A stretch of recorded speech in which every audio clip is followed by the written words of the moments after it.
day. Dr. Michael Fisher, philosopher, educator, virologist, artist, many things that I've basically been exploring is this long life of finding my own belonging in this planet, finding my own direction of what kind of maker am I going to be. So, am I going to make things for other people? The man, as we used to call it in the 60s, 70s. Am I going to be, just a body, a laborer? And, you know, the dignity that can be in laboring is not something to be put down. It's just when I grew up in that kind of family and on both sides of my family history that I know of as far back as I can, most everyone was a body-based laborer. So I come from what would be called the poor working class, where two people have to work, my parents, just to make ends meet. They are not owning class people. For them to own a house is a great, huge accomplishment and takes great effort. And the amount of credit that they had in those days raising me was very minor, very minor. Eventually, they did buy a very inexpensive, rundown, old wartime house and fixed it up more or less the best they could. But it's the kind of house where you have one furnace in the living room, small furnace, right there up so you can all turn it on and sit around it and stand around it. And it's supposed to heat a two-story house. Well, it was very cold upstairs and the windows frosted with 2 inches of ice in the middle of winter. Never mind the bathroom having frost along all the seams when you're in the hot tub. I was raised, we're working class, and I'm not ashamed to say any of that. What I found out in my life is that I have greater interests. This film today, so beyond that intro about me, was my coming to realize just the other day that, oh my gosh, the Matrix film, the sci-fi film, the Matrix, that series of films, one, two, three, and four, between 1999 and 2019, those series of films for me was my cusp.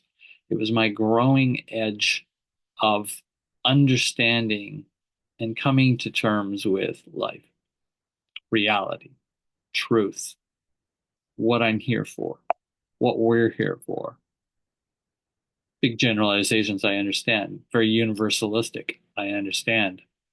I defend the universal. I think it's incredibly important that there are universals in this world. So I'm not somebody who's always breaking down things, becoming more specific, becoming more identified with those specificities, and then expecting people to appreciate your difference.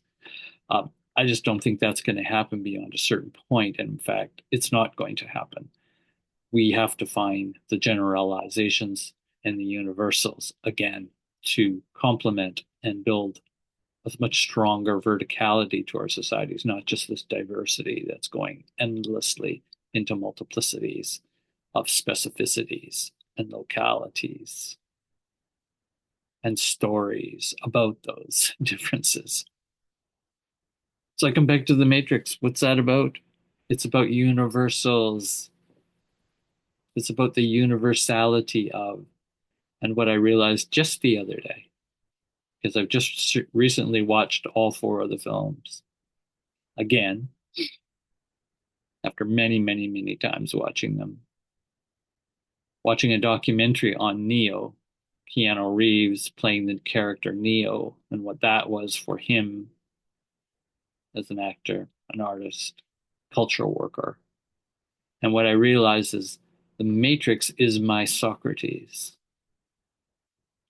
I've been fortunate enough to be prepared and ready to receive what the Matrix material was in that film by the Wachowski brothers and or whoever else was involved in writing the original scripts, the scripts that were modified, the directors, the artists, all of the production team creating this production, which could have been like farmers creating a product to sell on the market.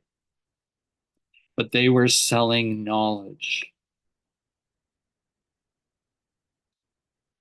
The Matrix is about a knowledge field. It's a knowledge field, an intelligence field beyond, like Socrates was, the norm of the society, of the average person. And I began to realize, which I want to tell a little bit about, is my story of becoming and realizing that I'm not just here meant to be serving the man, not here to be only a worker who will basically put in my labor, my intelligence, my birth, and my right to be here, and everything I'm evolving to be, and just to make myself a convenience for those owning class who will utilize everything they can from my labor, get away with it as cheaply as possible, and make their riches, their owning material world. I'm not here for that. I don't think any human being wants to do that.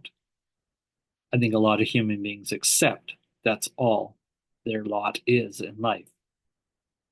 That's a big story. I'm not going to say I know the answer to that, but I certainly know my answer and my path was not to be that kind of worker. So I'll go over a couple of the different kinds of ways I've come to understand what it means to be a worker in this world without being just a conformist, a worker for the man, non-owning class. Or maybe you can own something, but you basically owe it mostly to the bank. No, I own nothing but my computer, my books, and my bicycle, and my toothbrush. I started out my life becoming an artist first. So that was an artist as a visual artist and then also as a musician. I'm a drummer and a singer, vocalist, and I got in bands very early in life from the age of 13, 14 on. Before that, I was doing some artwork, but I didn't do artwork. I was in painting and drawing um, more officially until I really hit 17, 16. And then 17, 18, I was actually painting landscapes and selling them to the neighbors or my cousins or my mom and dad. And the music at 13 and 14, playing in a band because we loved the Beatles and the Rolling Stones. And I said, I want to be one of those long hair type people. And remember, it's the 1960s, 70s, so this is a cultural revolution going on. I was becoming a member of that cultural revolution. I was becoming a cultural worker. And I was using music. I was playing that music of resistance and rebellion. My art was much more naturalist oriented, which was my other great love, which was biology and nature study and natural history. So I was becoming a cultural worker. I was producing my own product. I'm not owning class at this point, and I still am not in this life, but I own my own creativity. I am a creativity worker, now called a cultural creative, is a way to understand the kind of person, beings I am. Those are my people. So as I was selling work, selling our musical performances for very minimal dollars, I also, at that age, 14, 15, I was becoming a writer in a very minor way. I wasn't a good English reader writer. I didn't read books until after high school. It wasn't part of the working class home, the poor working class home. No, very little around to read. And it wasn't encouraged because my parents just saw you got to do labor. That's what they knew of. That's all they expected of me, my sister and my brother. But I learned to go further and start to study knowledge. And that came, from studying music, learning some of its history, studying art, and going down to the public libraries again with my brother, older brother. We're in our teens, and he's showing me how to look in public libraries for art history books and these really cool artists that we thought were just doing amazing art. And that's where I even learned about modern art in my teens.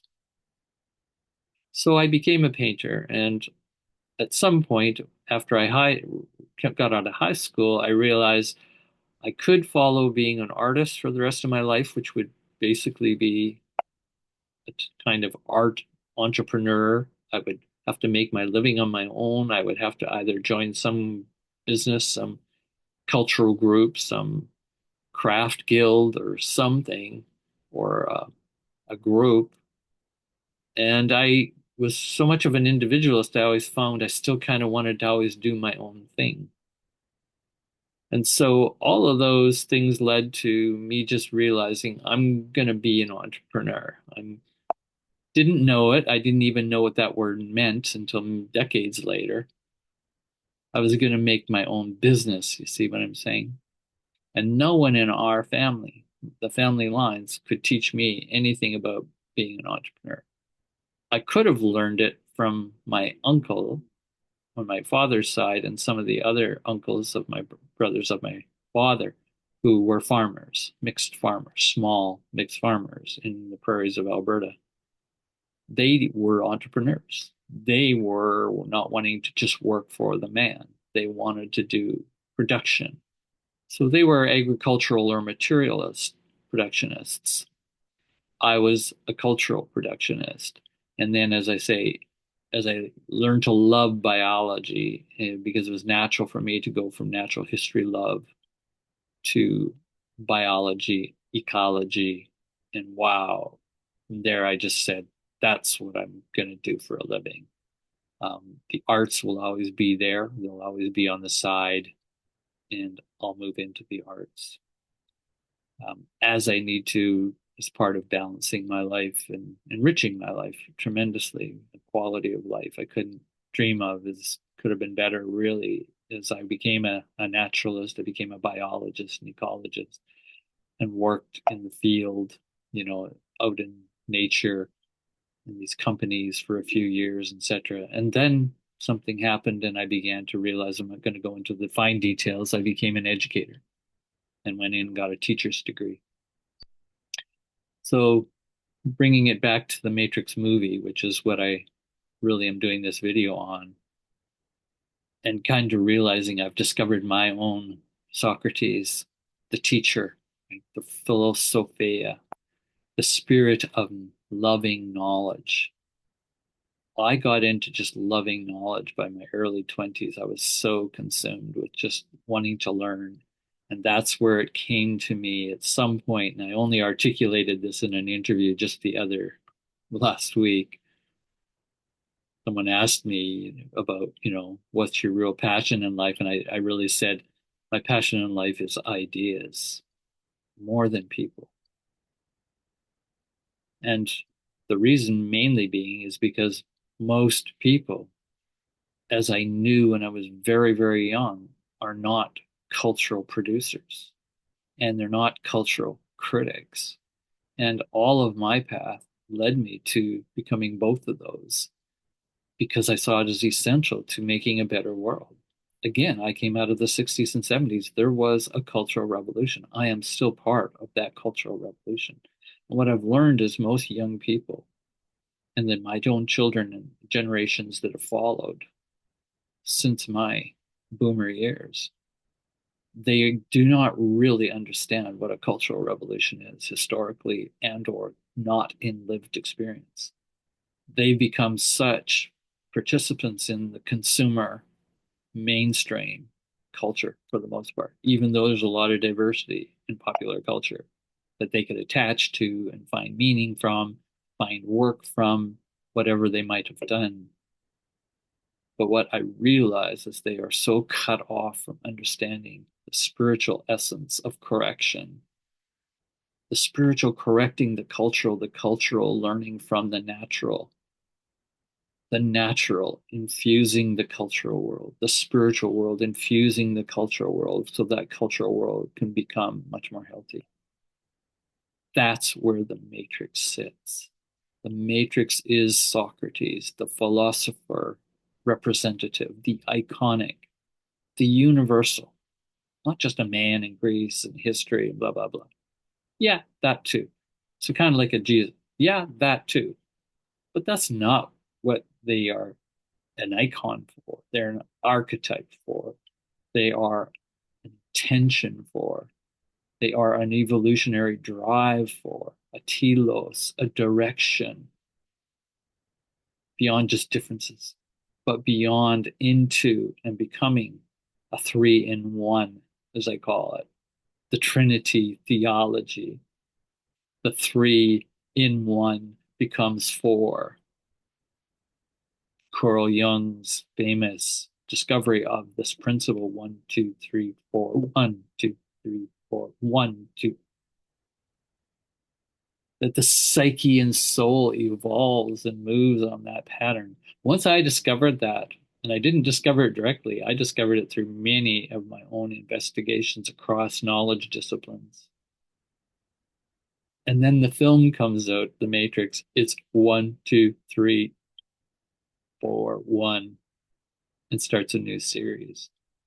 So the original trilogy from 1999 to 2003, which I did my doctoral dissertation on that film as a basis for my understanding the culture of fear in education, the culture of fear and how it's affecting our entire culture, society, worldview, our value set, everything that we're believing and doing, the illusions, the delusions, the dissociations, the psychosis, the near collapse of what is a false reality trying to make itself look like it is the reality. Those kind of big questions, existential, spiritual, but also really critically cultural. And we have to come back to find our true nature. It's one way to think of it, but also our true culture and our true spiritual dimensions. 1, 2, 3, 1. 1, 2, 3, the unity, the Trinity, and then the main figure that I love the most in the Matrix films is Trinity, a feminine, female, woman's perspective on how to change the world. And the film, remember, The Matrix, why I particularly like it, it's incredibly dark. It's a film noir, sci-fi. You can put anything in it. It's a digital film. Not my favorite. I'm not a sci-fi person. But the teaching of it, and when I listened to Neo talking in a recent, when he hit 60 years old, just a couple of years ago, and he's in an interview, Colbert, I think, yeah. And basically, when he's asked about the films that really impacted his life, when he came to The Matrix, he was just sort of stunned and looking at the audience, at the camera, and just saying, that film influenced my life in a very profound way. I'm paraphrasing. And it changed the lives of many people very positively after, and has therefore after 25 years later when he gave that interview. And you just got to kind of go, what, as he said in that interview, to be an artist, this culture maker, and this is what I'm talking about, being this culture creative, maker, designer, entrepreneur, living your life in that creative spirit. Nobody owns your creativity, but to manifest it through the production, in his case, a film, a trilogy that became a fourth quaternity, that all of those practices, those devotions of your skill set, right? Your creativity to become so influential, not only on how it changed and transformed you, but transformed the society in some big major way. Keanu Reeves is not bragging. He doesn't do that. He's a very thoughtful Buddhist kind of character and real human being. But he said, it really has. People come up to me 25 years later and say, that film, your character, the way everything went down in that narrative, the grand narrative, the meta narrative of the Matrix, the questioning of it just changed my life so profoundly. And what it did, as Neo says in the end, and he says it in the film, and many others have said, philosophers, psychologists, people who have studied these films, as I have, this film is about waking up. Wake up. I think it's one of the songs by Rage Against the Machine, singing and pounding out the lyrics. Heavy metal. And wake up, wake up, wake up. Screaming it. I think it's perhaps the third film, maybe the fourth. And I wanted to celebrate that with this short video today, that Socrates has come,